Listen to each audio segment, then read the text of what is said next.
غزوہ بدر بے شک اس طور پر پہلا ہے کہ جو لڑائی ہوئی کہ جس میں تلوار چلی اور خون بہا اور مسلمانوں نے کفار کی کایا پلٹ دی، اس طور پر تو یہ واقعتاً پہلا غزوہ ہے جس کو اللہ جل شانہ نے فرقان سے فرق کرنے والا اس سے تعبیر فرمایا۔ لیکن اس سے پہلے بھی کچھ غزوات ہوئے۔ یہ بات یاد رکھیں کہ جس جنگ میں اللہ کے نبی صلی اللہ علیہ وسلم خود بنفس نفیس شریک ہوتے تھے اسے غزوہ کہا جاتا ہے، اور جس جنگ میں اللہ کے نبی صلی اللہ علیہ وسلم خود تو نہیں شریک ہوتے تھے لیکن حضور کے زمانے کی وہ جنگ تھی، لڑائی تھی، حضور نے کسی اور صحابی رسول کو اس لشکر کا امیر بنا کر بھیج دیا تو اس جنگ کو غزوہ نہیں کہا جاتا بلکہ سریہ کہا جاتا ہے۔ تو اللہ کے نبی صلی اللہ علیہ وسلم نے تقریباً 27 غزوات میں خود حصہ لیا،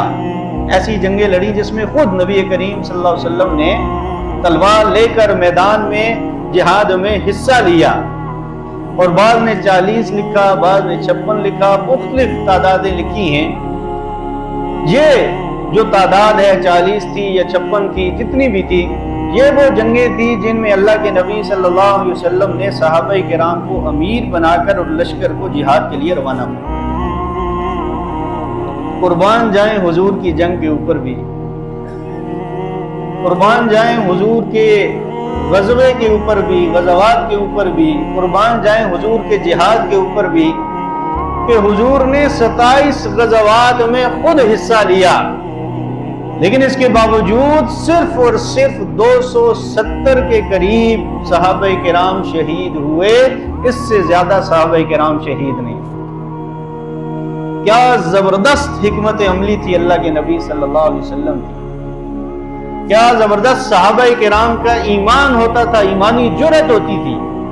کہ جب وہ میدان میں اترتے تھے تو کفار اور مشرکین ان کے رعب سے، دبدبے سے ہی بھاگ جایا کرتے تھے۔ اللہ جل شانہ آج کے مسلمان کو بھی یہ کامل ایمان نصیب فرمائے، یہ جذبہ جہاد نصیب فرمائے۔ تو غزوہ بدر جو رمضان میں سن 2 ہجری میں ہوا، اس سے قبل 4 سرایا ہوئے اور 4 غزوات ہوئے۔ آپ دیکھیں ہمارا اللہ کے نبی صلی اللہ علیہ وسلم کی زندگی کے بارے میں کتنا علم ہے کہ کتنے لوگ ایسے ہوں گے جن کو آج یہ بات معلوم ہوئی ہوگی کہ غزوہ بدر سے بھی پہلے کچھ غزوات ہوئے ہیں، کچھ مہمات ہوئی ہیں، کچھ سرایا ہوئے ہیں جن میں صحابہ کرام نے اللہ کے نبی صلی اللہ علیہ وسلم نے تلواریں لی اور میدان جنگ میں اترے۔ سب سے پہلا سریہ جو اللہ کے نبی صلی اللہ علیہ وسلم نے قافلے کے لیے بھیجا تھا وہ حضرت حمزہ رضی اللہ تعالیٰ عنہ کا تھا۔ وہ اللہ کے نبی صلی اللہ علیہ وسلم نے صحابہ کرام کا ایک مجموعہ ان کے اوپر حضرت حمزہ کو امیر مقرر فرمایا اور قریش کے قافلے کی طرف روانہ کیا، لیکن وہ قافلہ نکل چکا تھا، یہ لوگ بعد میں پہنچے۔ پھر دوسرا وہ اللہ کے نبی صلی اللہ علیہ وسلم نے ایک اور لشکر روانہ کیا اور اس میں 60 صحابہ کرام تھے اور بعض نے 80 صحابہ کرام کی تعداد لکھی جو کہ مہاجرین تھے، اور یہ لشکر بھی اللہ کے نبی صلی اللہ علیہ وسلم نے کسی اور صحابی رسول کو امیر بنا کر بھیجا، حضرت عبیدہ بن حارث رضی اللہ تعالیٰ عنہ۔ یہ اللہ کے نبی صلی اللہ علیہ وسلم کے چچازاد تھے، جیسے حضرت علی اللہ کے نبی کے چچازاد ہیں، عبیدہ بن حارث بھی جناب حارث کے بیٹے تھے جو اللہ کے نبی کے چچا تھے۔ ان کو امیر مقرر فرمایا اور وہ اس لشکر کے امیر بن کر گئے۔ وہاں پر صحابہ کرام اور مشرکین کفار کے لشکر آمنے سامنے ہوئے، اور وہاں پر سب سے پہلا تیر جس شخصیت نے چلایا وہ حضرت سعد بن ابی وقاص رضی اللہ تعالیٰ عنہ۔ گویا کہ جہاد میں سب سے پہلے عملی طور پر حصہ لینے والے صحابہ کرام باقی بھی عملی طور پر حصہ لے رہے تھے، لیکن جس نے تیر چلایا وہ حضرت سعد بن ابی وقاص رضی اللہ تعالیٰ عنہ۔ یہ خوش نصیبی ان کے حصے میں آئی کہ اسلام کے لیے جہاد میں سب سے پہلا تیر چلانے والے حضرت سعد بن ابی وقاص رضی اللہ تعالیٰ عنہ تھے۔ بہرکیف پھر جو تیسرا سریہ تھا وہ اللہ کے نبی صلی اللہ علیہ وسلم نے حضرت سعد بن ابی وقاص رضی اللہ تعالیٰ عنہ کی ہی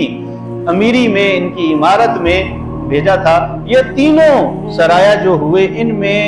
مسلمانوں کی اور کفار اور مشرکین کی جنگ نہیں ہوئی باقاعدہ،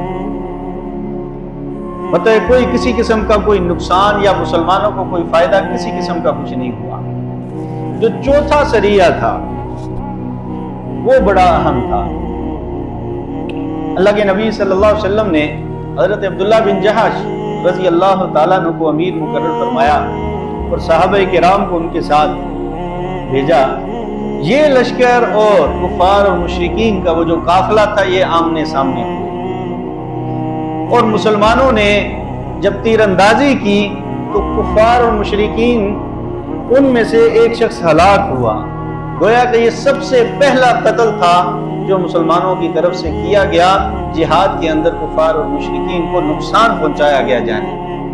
جب ان کا ایک شخص ہلاک ہو گیا، قتل ہو گیا، تو وہ باقی قافلے والے بھاگ گئے اور وہ سارے کا سارا مال غنیمت، ان کا جو قافلہ تھا، وہ سامان، ساز و سامان، وہ اس لشکر کے پاس آ گیا۔ اب اندازہ لگائیں صحابہ کرام رضوان اللہ تعالی مجمعین کتنے زیرک تھے اور کتنا دین کی فہم اور سمجھ رکھتے تھے، یا اس کو یوں تعبیر کیا جائے کہ اللہ جل شانہ نے کتنی زبردست ان کو دین کی تعبیرات اور دین کا فہم عطا کیا ہوا تھا۔ اب مال غنیمت جمع ہو گیا۔ اب عبداللہ بن جہش رضی اللہ تعالیٰ عنہ نے خود اجتہاد فرمایا اور 4 حصے، 4 خمس یعنی 5 حصوں میں تقسیم کیا مال غنیمت کو، اور 4 حصے صحابہ کرام میں تقسیم کر دیا، اور 5واں حصہ اللہ کے نبی صلی اللہ علیہ وسلم کے لیے رکھ دیا کہ یہ جا کر حضور کی خدمت میں پیش کریں۔ اب صحابہ کرام عبداللہ بن جہش کا آپس میں پھر مکالمہ ہوا، تو یہ بات طے ہوئی کہ ہمیں یوں تقسیم نہیں کرنی چاہیے، بلکہ ہمیں یہ سارے کا سارا مال جا کے اللہ کے نبی صلی اللہ علیہ وسلم کی خدمت میں رکھنا چاہیے، حضور جیسے فیصلہ فرمائے ویسے پھر اس کو تقسیم کیا جائے۔ قربان جائیں صحابہ کرام کے اس فیصلے کے اوپر عبداللہ بن جہش رضی اللہ تعالیٰ عنہ نے جو فیصلہ فرمایا کہ 4 حصے مجاہدین میں اور 1 حصہ اللہ اور اس کے رسول کا، اللہ جل شانہ نے پھر یہی حکم نازل فرمایا کہ 4 حصے مجاہدین میں تقسیم ہوں گے اور 5واں حصہ اللہ اور اس کے رسول۔ صحابہ دنیا میں فیصلہ کرتے ہیں، اللہ جل شانہ آسمانوں سے ان کی تائید فرماتے ہیں۔